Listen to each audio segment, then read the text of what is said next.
Hello, everyone. Thank you for being here today. I'm Catherine Finnegan. And I'd like to start this presentation with a question for you all. Do you know someone, including yourself, who falls under the umbrella of neurodiversity? For example, being autistic, ADHD, or dyslexic. And if you do, please raise your hand and keep it raised for a moment. Okay. I'd like everyone to look around the room. It's definitely well over half and probably closer to nearly everyone. Neurological diversity is more common than we might think. And it's something I'm quite familiar with myself. A bit about my background. As a National Olmsted Scholar, I conducted qualitative research on sensory sensitivities in outdoor environments for neurodiverse users, which has recently been published in the peer-reviewed journal Land.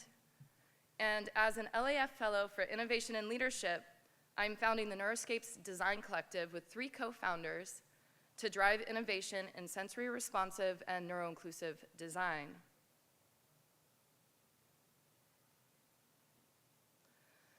And our story as a collective begins with a seed that blossomed into a blade, striving not merely towards the sun as is common, but ambitiously reaching through the dark for the stars. It is a reminder for all of us that sometimes the journey to understanding and finding our path necessitates braving the shadows to uncover the illumination that lies beyond. And we'll circle back to this later. As someone who grew up in a neurodiverse household and experiencing sensory sensitivities myself, these glasses aren't just for style. I have witnessed the impact the built environment can have on sensory well-being, such as noises, smells, and colors that are too loud. And as I've pursued this work over the past few years, a piece of art that I painted on coffee bags in Panama, inspired by my family history, has often resurfaced. The square boxes represent societal expectations and structural mismatches. The main character, depicted as a triangle, was pressured into a predetermined box, resulting in a distorted form, unable to fill the square completely, yet also losing their natural shape. And it raises an important question for us as designers and planners. Are we designing spaces that box in, or rather box out, neurological diversity? For context, let's define some key terms.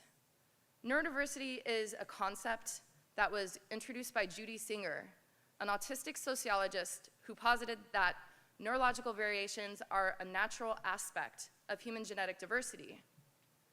The term neurodivergent describes individuals whose neurological functioning and processing deviates from the societal norm, like autism, ADHD, and dyslexia, among others.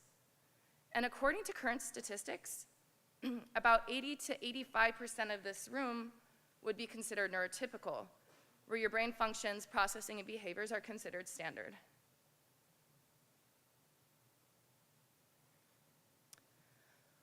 Although we live in a time of increasing neurodiversity awareness and action, the built environment and the field of landscape architecture are still catching up.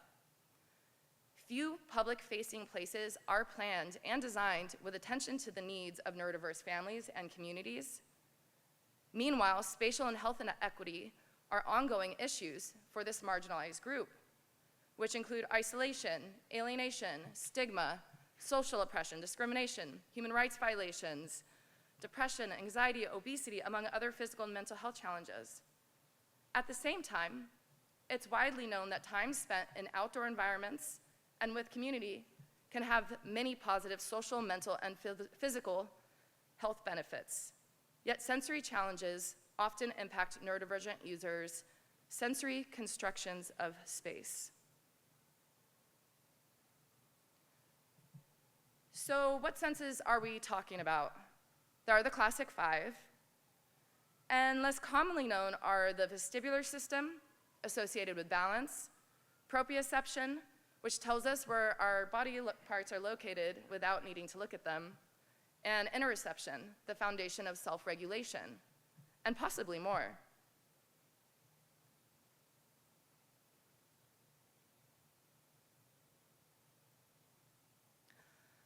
Our senses are intricately woven into how we experience the world around us. They are our gateways to it. Many neurodivergent individuals, although each unique, often share a common thread in experiencing some form of sensory sensitivity. Though it can vary among individuals and it can impact different senses differently at different times. The sensorial prism on the screen here is a visual aid illustrating the spectrum of experience from hypo to hyper, compared to the typical neurotype, symbolized by the dashed line. Direct your attention to the key on the right. The point represents reduced sensitivity, hypo, while the fanned out depiction indicates increased sensitivity, hyper. Though it's not a straightforward matter, individuals with a unique sensory profile may experience a wavering line across this prism. And why is this relevant for planners and designers of built environments? Difficulties in processing sensory input are linked with heightened susceptibility to environmental factors that have design implications, including artificial lighting, colors, patterns, textures, odors, and temperature, with sound being particularly notable.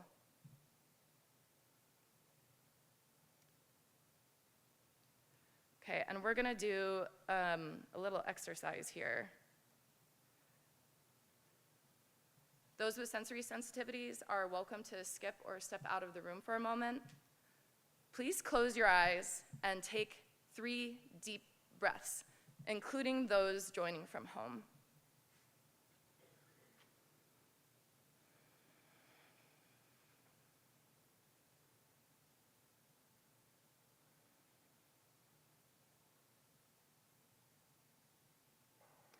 Now open your eyes and look straight at the screen. Turn to your closest neighbor, share your name and a smell from your past that you would like to experience at this very moment, and why.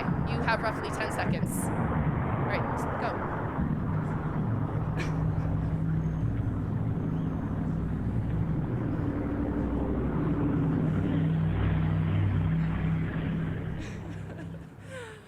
Okay, and stop, time's up. So this activity is designed to simulate the overwhelming experience some individuals with sensitivity to sound and light, such as flickering lights, can experience. The rush of stimuli can intensely be disorienting, making it difficult to focus or function effectively, and what can seem trivial to one can actually be painful for another. Just a thought, I wonder how many of you chose a calming smell from nature. This exercise highlights the relationship between sensory experience and environment, leading us to explore a key foundational root that led to the focus of my fellowship.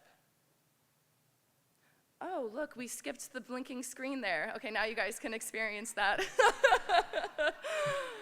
A little delayed there.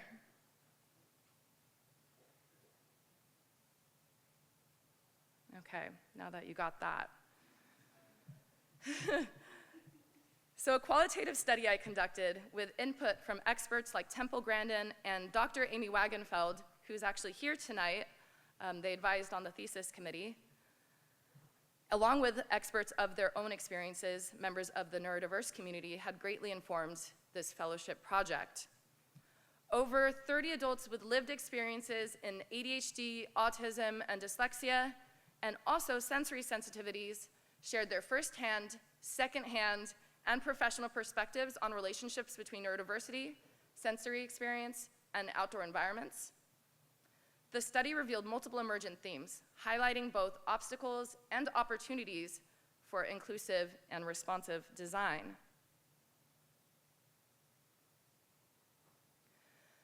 Sensory barriers that thematically surfaced included noise pollution, particularly caused by vehicles and crowded spaces, overwhelming artificial lighting and artificial materials, insufficient wayfinding support, and challenges with transportation systems, and places with heavy human influence, anthrostimuli, among others.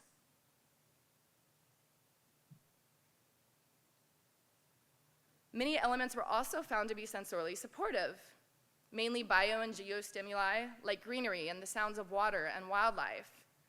natural materials and colors, and more muted color palettes, spaces that encourage movement, like swings for all ages and body types, also providing a variety of sensory opportunities in public-facing places, including sensory refuge to help mitigate sensory overload, and more. And something that stood out to me in the findings is that outdoor environments, especially natural ones, were generally found to be more pleasing to the senses than indoor environments in this population. And this points to a promising potential for landscapes to be leveraged to counterbalance overstimulating places to support neurodivergent individuals navigate daily life. For instance, alongside a buzzing commercial center, academic environment, or workplace. This research led to the development of a theoretical framework, which I consider to be a working hypothesis, created as a design lens to help address the sensory needs and preferences of individuals with atypical sensory systems, called the Sensory Responsive Environments Framework. It centers the neurodiverse community and integrates three key components. Design from the sensorial margins, adapted from UX's DFM, design from the margins, involves prioritizing marginalized experiences, designing to the edges rather than the center line. In the context of neurodiversity, this means accommodating both ends of the sensory spectrum, from hypo to hyper, and aiming to also meet the needs of those falling in between by targeting these margins.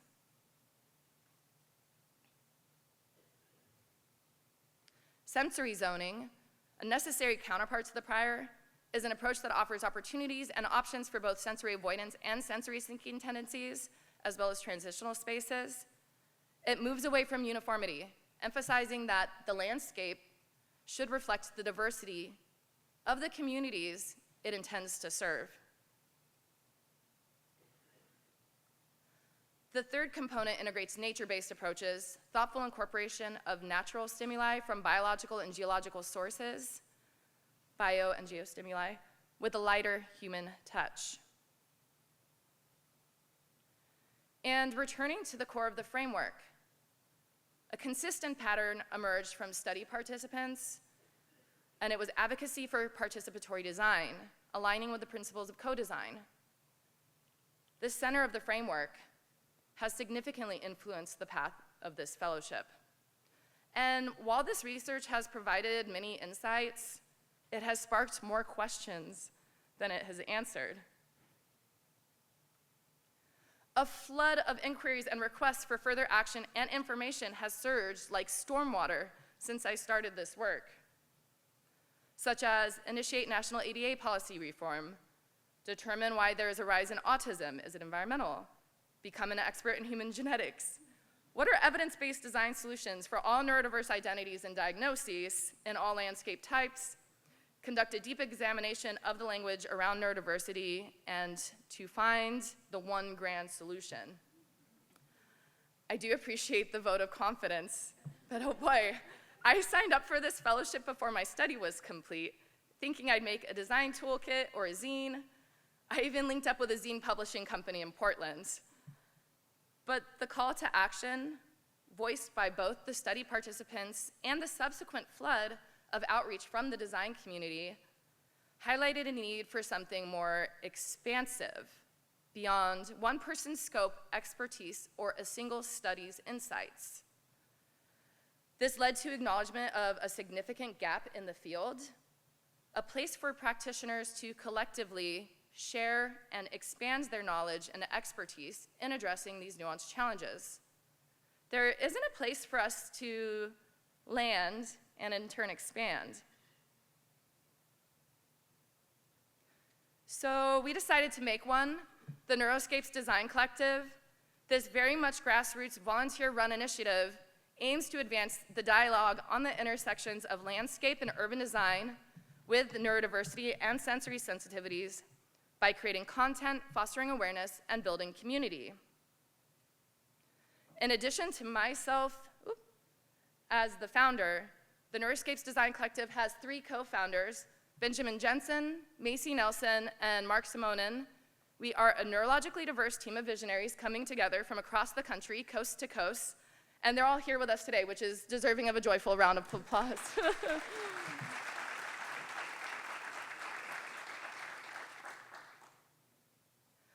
Our vision is to redefine the future of design, creating sensory responsive environments that reflect and celebrate the neurological diversity of our communities. The main community conversation will be taking place in our LinkedIn group, the Neuroscapes Design Collective. Our collective is inclusive of both neurodivergent individuals and neurotypical allies, making it a neurodiverse design community. And while self-identification is welcomed, it is not a prerequisite to join. And our target audience is you, fellow designers and planners. We are committed to spreading awareness, and we actually have multiple founders presenting this upcoming fall at DC, at the ASLA conference in DC. And I'll be presenting in Ottawa, Canada at the Urbanism Lab in a few days. And each of us will produce a quarterly article centered around our mission. Between the four of us, new content will be available each month for the Design Collective to land and in turn expand from. Benjamin Jensen, a landscape designer and urban planner, and recipient of a National ASLA Honors Award in research for his thesis on sensory sensitivities and methodology of sensory analysis, is focusing on the sensory impact of plants. Macy Nelson, a neurodivergent podcaster, writer, and landscape designer, will provide reading reflections about neurodiversity for the collective to respond to. And Mark Simonin, trained in both landscape architecture and occupational therapy, who is an access planner specializing in accessibility and universal design, will contribute content on how accessibility guidelines intersect with neurodiverse user experiences.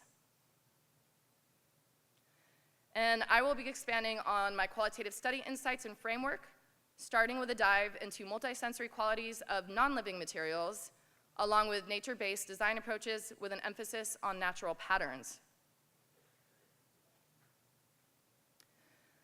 This effort is dedicated in memory of my late brother, Matthew Paul Finnegan, also known as Starblade, autistic, queer, and twice exceptional, who aspired to study trends relating biological, environmental, and personal factors that might reduce challenges related to autism.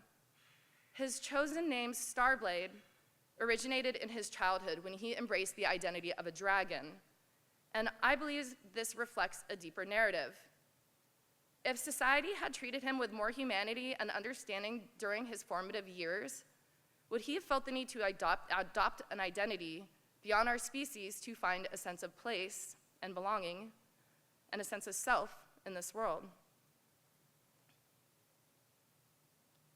His legacy lives on through this collective effort, as his life isn't merely one of the roots, it is the seed.